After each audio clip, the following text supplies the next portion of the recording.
Cape Coral, a city that's been attracting thousands of new residents every year with its unique waterfront style and its affordable Florida living. But is Cape Coral really the paradise that it appears to be? Let's find out as we examine the 2026 pros and cons of this canal city.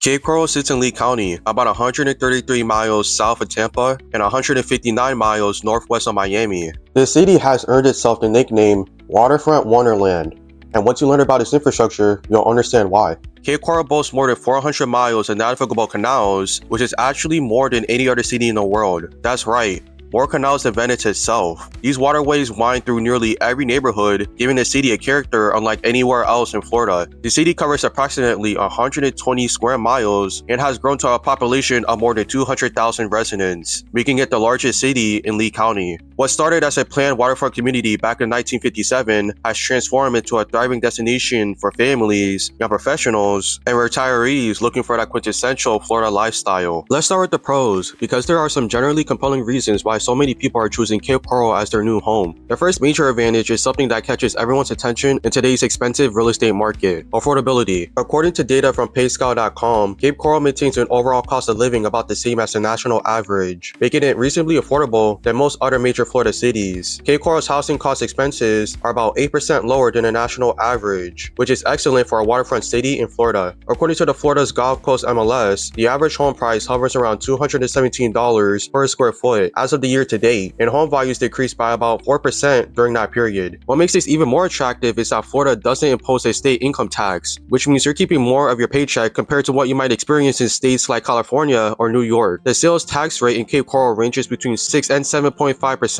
which is actually 1% lower than the national average. For retirees on fixed incomes or young families trying to establish themselves financially, these savings add up significantly over time. One of the key considerations for people moving to Cape Coral is the local environment. Now, while I can't provide any opinions on the safety or character of the city, I have provided sources in the description below so that you may do your own research. Now, I also highly suggest that you check out the city at different times during the week so you can get a better feeling of the atmosphere for yourself. The third pro is the unparalleled waterfront lifestyle and outdoor recreation opportunities. Those 400 miles of canals aren't just for show. They're navigable waterways that provide many homeowners with direct access to the Caloosahatchee River and the Gulf of Mexico. If you ever dreamed of having a boat docked in your backyard and being able to cruise out to open water whenever you want, Cape Coral makes that dream accessible and affordable. The most desirable properties are located on saltwater canals with direct sailboat access, meaning there are no bridges restricting your journey to the Gulf. Beyond boating, residents have access to world-class beaches just a short drive away. Fort Myers Beach, Sanibel Island, and Naples are all within easy reach, giving you opportunities for sunbathing, beachcombing, and exploring some of Florida's most beautiful coastal areas. The city itself features numerous parks, including the 4 Mile Cove Ecological Preserve with its beautiful mangrove forest, the Rotary Park Environmental Center, where you can kayak through diverse Florida ecosystems, and multiple golf courses, including Coral Oaks Golf Course, with 265 days on sunshine each year. As noted by Cape Coral Mortgage, you have plenty of opportunities to enjoy the outdoors year-round. The fourth pro is the quality of education and family-friendly environment. Public schools serving Cape Coral include Cape Coral High School and Oasis Charter High School. For private education, families have access to private schools near Cape Coral, including Canberry School, Bishop Verot Catholic High School, and Southwest Florida Christian Academy. The city also provides access to higher education, with Cape Coral Technical College located right in the city, and Florida Gulf Coast University, Florida Southwestern State College, Hodges University, and Starter Technical College, all located nearby in Fort Myers. Beyond education, the city offers family-friendly attractions like a 14-acre Sunsplash water park, the Cape Coral Museum of History, and Imaginarium Science Museum nearby in Fort Myers, with hands-on exhibits that kids love. There are regular festivals and community events at Four Freedoms Park, creating opportunities for families to connect and build lasting memories together. For detailed school performance data and ratings, I suggest you check the sources in my description below so you may do your own research. The fifth pro is Cape Coral's reputation as one of the best retirement destinations in America. This recognition comes from multiple authoritative sources. Wallet Hub ranked Cape Coral as the 20th best city to retire in during 2025, and Retirement Living ranked it as the 3rd best in 2025. The city offers retirees that perfect combination of warm weather, a laid-back lifestyle, affordable living, and proximity to leading medical facilities and healthcare services. The city caters to an active retirement community with golf courses, social hubs, and endless opportunities opportunities for outdoor recreation. Cape Coral strikes that ideal balance of being large enough to have all the amenities you need, but not so crowded and expensive as retirement destinations like Miami or Naples. It serves as an excellent home base when kids and grandkids come to visit, since major Florida attractions like Walt Disney World are just 3 hours away, and the Everglades and Port Keys are even closer for weekend getaways. Now let's shift gears and talk about the cons, because every city has its challenges, and Cape Coral certainly faces some significant ones. The first major con is the extreme weather condition, particularly the heat and humidity.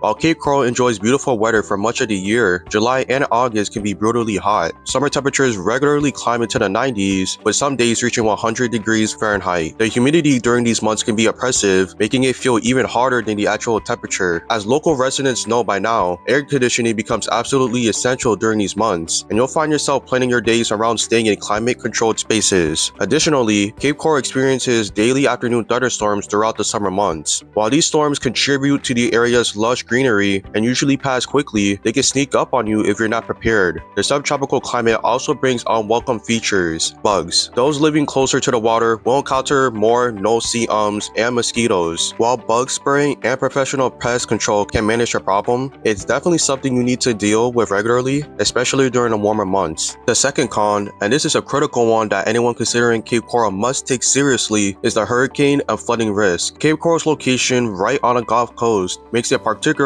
vulnerable to hurricanes. Since 1930, Cape Coral has been affected by 82 hurricanes, though Hurricane Ian in 2022 added one more to the count, making it 83. According to data from Hurricane City, analyzed by Strategico, the average number of years between direct hurricane hits for the Fort Myers area is 8.76 years. Hurricane Irma hit in 2017, and Hurricane Ian caused massive destruction in 2022. Based on historical patterns, experts suggest another major hurricane could strike anywhere from 2027 to 2030. What makes this even more concerning is the flood risk. Research from Climate Check reveals that about 99% of buildings in Cape Coral are at risk of flooding, and the risk level for these buildings is classified as very high. Buildings at risk in Cape Coral have approximately an 83% chance of experiencing a flood about 6.2 feet deep over a 30-year period. According to data from Travel Safe Abroad, nearly 70% of the city's real estate is currently at risk for flooding, and this number is expected to reach 97% by 2050. A study by First Street reported by NPR found that Cape Coral has more properties at risk of flooding than any other city in Florida. The city's low-lying geography, with much of it situated just 5 feet above sea level, combined with all those beautiful canals, creates a perfect storm for flooding when heavy rains or storm surge occurs. Areas most susceptible to tropical storm tidal surges are located near Charlotte Harbor, Malacha Pass, and the Caloosahatchee River. This flooding risk translates directly into higher insurance costs. Flood insurance is required for many properties in Cape Coral, and after Hurricane Ian's devastation in 2022, FEMA announced that it was pulling the city's long-standing discount on flood insurance, which will ultimately raise rates by 25%. Cape Coral's mayor, John Gutter, called this FEMA action another catastrophic event for the community.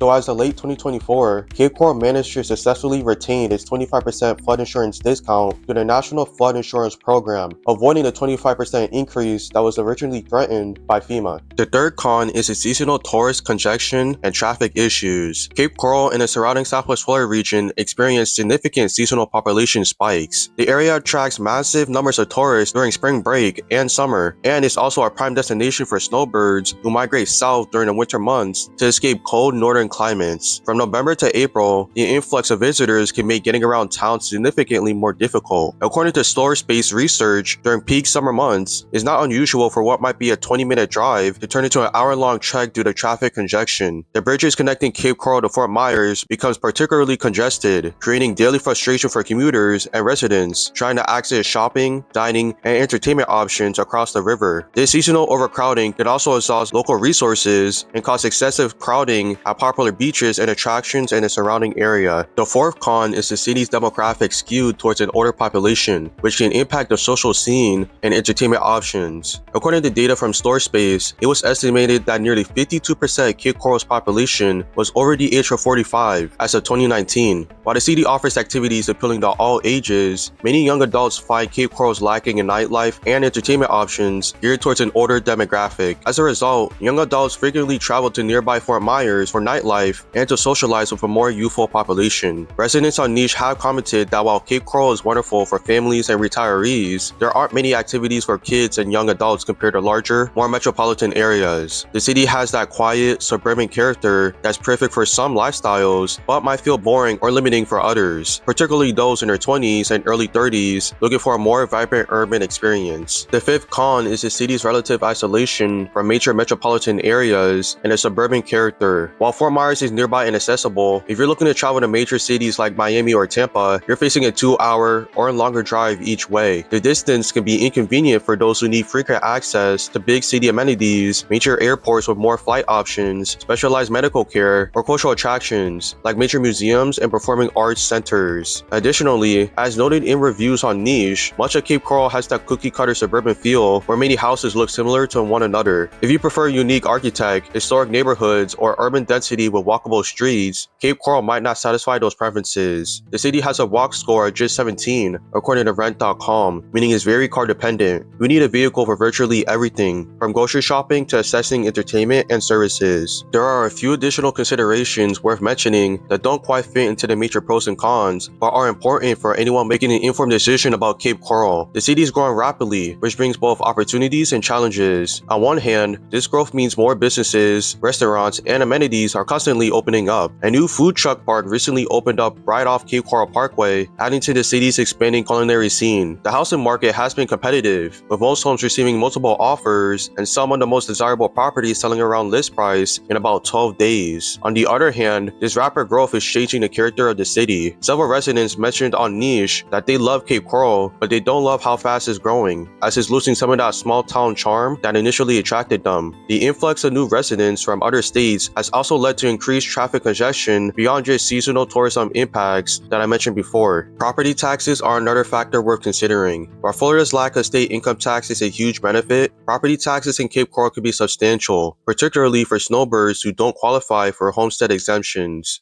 One commenter on Travel Safe Abroad noted that property taxes increased by an astounding 33% in 2022 alone, with home assessments skyrocketing by $100,000 per home in some cases. If you're a full-time resident, you come out much better with homestead protections, but part-time residents and investors should factor these costs into their budget. The city's infrastructure is also worth understanding. Not all of those 400 miles of canals have direct access to the Gulf of Mexico. Some canals are freshwater and landlocked, while others require navigating under bridges that might restrict larger sailboats. Before purchasing a waterfront property, it's essential to understand exactly where along the canal system you're located and what kind of water access you actually have. The city has invested in technology to keep residents updated on potential flooding threats, giving people time to prepare and minimize damage. But this is something you need to monitor regularly, especially during hurricane season from June through November. Let me address the question of climate change and long-term sustainability, because this is becoming an increasingly important factor for anyone making a long-term real estate investment. According to NPR's reporting on research by First Street, by 2050, nearly every single home in Cape Coral will face flood risk due to more powerful hurricanes and rising sea levels. Insurance costs are already beginning to reflect these climate change impacts. While homeowner Jerry Smith, who was interviewed by NPR after Hurricane Ian, believes the appeal of sun, water, marine life, and beach access makes Cape Coral worth the investment despite rising costs, this is a calculation each potential resident needs to make for themselves. Some experts question the long-term affordability of coastal communities like Cape Coral as climate impacts intensify and insurance costs continues to climb. So what's the bottom line? Cape Coral offers an incredible appealing package for the right person or family. If you're looking for affordable waterfront living in Florida, a safe community with good schools, year-round outdoor recreation, and a relaxed subtropical lifestyle, Cape Coral delivers on all those fronts. The boating lifestyle is unmatched, the proximity to world-class beaches is hard to beat, and a combination of low crime, no state income tax, and reasonable cost of living creates genuine value. For retirees, the city has established itself as one of the top destinations in America for good reason. However, Cape Coral is not without serious drawbacks that can be deal breakers depending on your priorities and risk tolerance. The hurricane and flooding risk is real, substantial, and increasing. Insurance costs are climbing rapidly, and our long-term impacts of climate change on this low-lying coastal city are concerning. The summer heat and humidity are intense. The tourist season brings significant traffic congestion, and young adults might find the social scene limiting. The city's isolation from major metropolitan areas and car-dependent layout won't appeal to everyone. My advice is this: if you're seriously considering Cape Coral, visit during different times of the year, not just during the beautiful winter months when everything seems perfect. Experience July and August to see if you can handle the heat and afternoon storms. Talk to actual residents about their experiences with hurricanes, flooding, and insurance costs. Get specific information about flooding zones and elevation for any property you're considering. Calculate the true cost of living, including insurance, potential flood mitigation measures, and property taxes. Research a specific canal access for any waterfront property, as not all canals are created equal. And most importantly, think long-term about climate change impacts and whether you're comfortable with the increasing risk and costs that come with living in a vulnerable coastal area. Cape Coral is a wonderful city with unique characteristics, but it's not the place for everyone. Understanding its pros and cons can help you make the informed decision about whether this is the right place for you to call home. If you would like help finding your next property in this canal city, please feel free to reach out to me with my information on the screen now or by clicking the Zoom link in the description below. As always, if you guys would like to know more about the pros and cons of Southwest Florida, please feel free to click these videos on your screen right now. Thanks for watching.